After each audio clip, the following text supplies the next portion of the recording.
Hello friends, welcome to my channel math tutorial. पिछले video में मैंने आप लोगों से नंबर सिस्टम की बेसिक इन्फॉर्मेशन के बारे में डिस्कस किया था। आज के वीडियो में मैं नंबर्स के क्लासिफिकेशन के बारे में डिस्कस करूंगा। तो चलिए इस वीडियो को स्टार्ट करते हैं।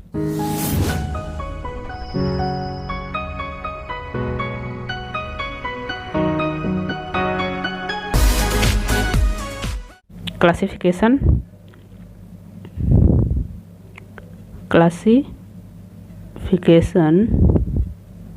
Of numbers.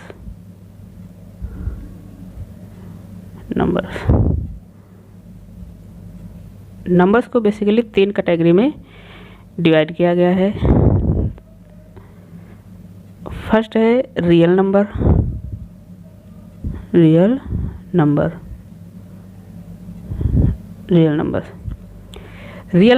वो नंबर्स होते हैं जिन नंबर्स को हम नंबर लाइन पे रिप्रेजेंट कर सकते हैं, वो सारे नंबर्स रियल नंबर्स होते हैं। फॉर एग्जांपल, माइनस इन्फानाइट से लेके प्लस इन्फानाइट तक जितने नंबर्स होते हैं उनको हम रियल नंबर कहते हैं। इन नंबर को नंबर लाइन पे रिप्रेजेंट करते हैं, जैसे -9 हो गया, -8 हो गया, -7, -6,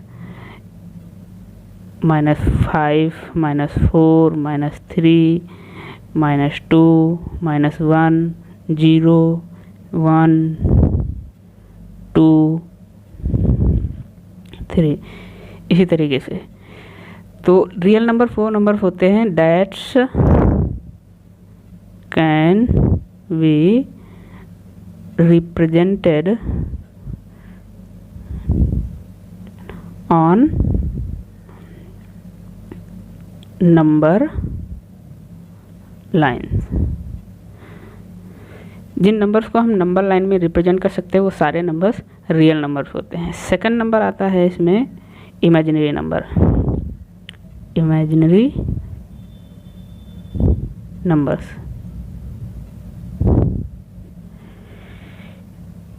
नंबर्स वो नंबर्स होते हैं जिन नंबर्स को हम नंबर लाइन पे रिप्रेजेंट नहीं कर सकते हैं, या फिर square root of the negative number is a imaginary number. तो लिख सकते हैं हम square root of negative number is called imaginary number. ये नंबर हम नंबर लाइन पे रिप्रेजेंट नहीं कर सकते, इसलिए इनको हम इमेजिनरी नंबर कहते हैं। जैसे एग्जाम्पल, √-7, √-8, कुछ भी हो सकता है, √-4। ठीक, तो ये सारे नंबर्स हैं इमेजिनरी नंबर। अगर इसको मैं √-1, इसको हम आई से रिप्रेजेंट करते हैं। आई फॉर होता है आयोटा, यही इमेजिनरी नंबर होता है। जैसे इस नंबर को मैं रिप्रेजेंट करूँ तो √-7, तो इसमें से हम इसको ऐसे भी लिख सकते हैं √7 इंटू √-1। ठीक, तो √-1 आयोटा होता है, तो इसको हम ऐसे भी लिख सकते हैं √7i। ये आई फॉर इमेजिनरी नंबर्स, ठीक, रिप्रेजेंट करता है। ठीक, अगला नंबर इसके बाद आता है third, complex number. Complex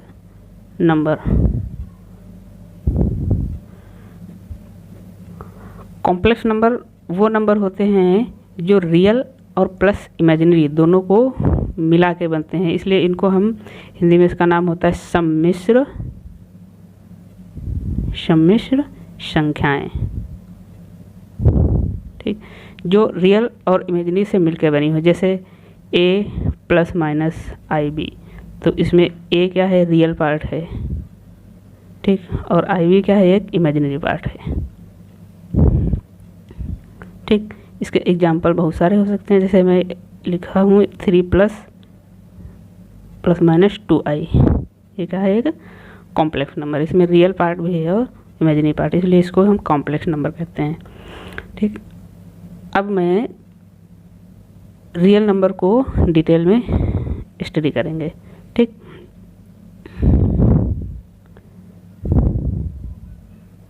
real numbers. Real numbers को फर्दर दो तरीके से हम डिवाइड कर सकते हैं। एक होता है इंटीजर्स और सेकंड होता है डेसिमल। इंटीजर्स को हम हिंदी में पूर्णांक कहते हैं, ठीक। और डेसिमल तो जानते हैं हम लोग क्या, दशमलव।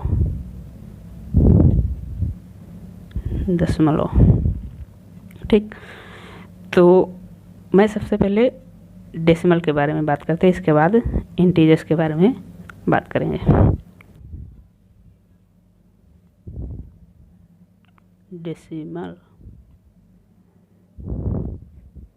डेसिमल को दो कैटेगरी में हम डिवाइड करते हैं।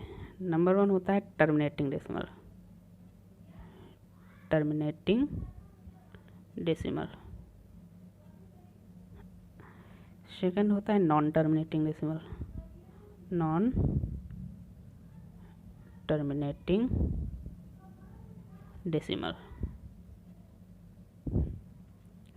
टर्मिनेटिंग डेसिमल वो होते हैं जो डेसिमल के बाद नंबर्स होते हैं वो फिक्स होते हैं, एक दो डिजिट के बाद वो एंड हो जाते हैं, कंटिन्यूसली इंक्रीज नहीं करते। जैसे एग्जांपल देखो, जैसे 0.45 डेसिमल के बाद एंड हो गया, दो ही डिजिट के बाद एंड हो गया, ठीक। 0.385 ये भी क्या, डेसिमल के 3 डिजिट के बाद एंड हो गया। तो ऐसे डेसिमल जो डेसिमल के बाद एक फिक्स वैल्यू होती है उनको टर्मिनेटिंग डेसिमल कहते हैं। या फिर इन डेसिमल्स को हम फ्रैक्शन के फॉर्म में भी लिख सकते हैं, ठीक। तो ये सब टर्मिनेटिंग डेसिमल होते हैं। नॉन टर्मिनेटिंग डेसिमल वो होते हैं जो डेसिमल के बाद वैल्यू एंड नहीं होती है, बहुत जो है लंबी वैल्यू, जैसे 0.333 डॉट डॉट डॉट डॉट, ये क्या हो गया, नॉन टर्मिनेटिंग डेसिमल हो गया, ठीक। 0.45 ठीक। तो ये non terminating dot dot dot कितना भी है कुछ पता नहीं चल रहा है कहाँ पे एंड हो रहा है, कितनी डिजिट के बाद, ठीक।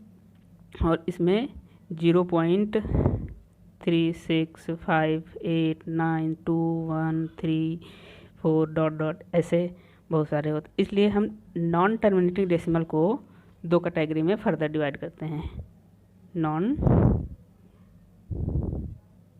टर्मिनेटिंग डेसिमल, दो कैटेगरी में इनको फर्दर डिवाइड करते हैं। एक होते हैं रिपीटिंग डेसिमल,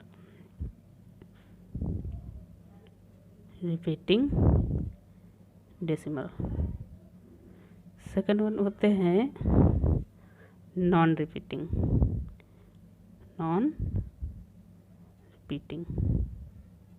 ठीक।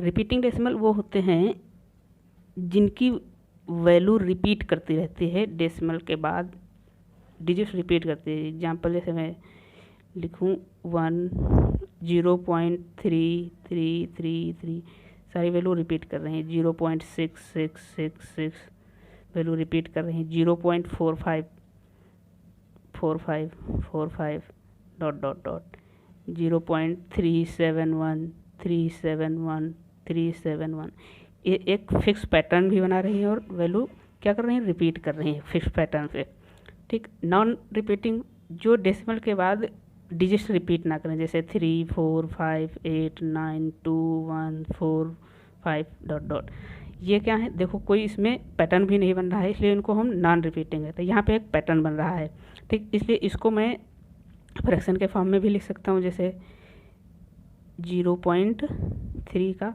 बार, ठीक। इसको ऐसे लिखते हैं 0.6 का बार, ठीक। इसको ऐसे भी लिख सकते हैं 0.45 पे बार, ठीक। इसको मैं ऐसे भी लिख सकता हूँ 0.371 पे बार, ठीक। और इसको मैं फ्रैक्शन में भी लिख सकता हूँ, जैसे इसको मैं लिखूँ तो 0.3 को 3/9, 6/9, 45/9, 99, ठीक। इसको मैं लिख सकता हूँ 371/999, ठीक। तो ये मैंने डेसिमल नंबर सिस्टम को एक्सप्लेन किया।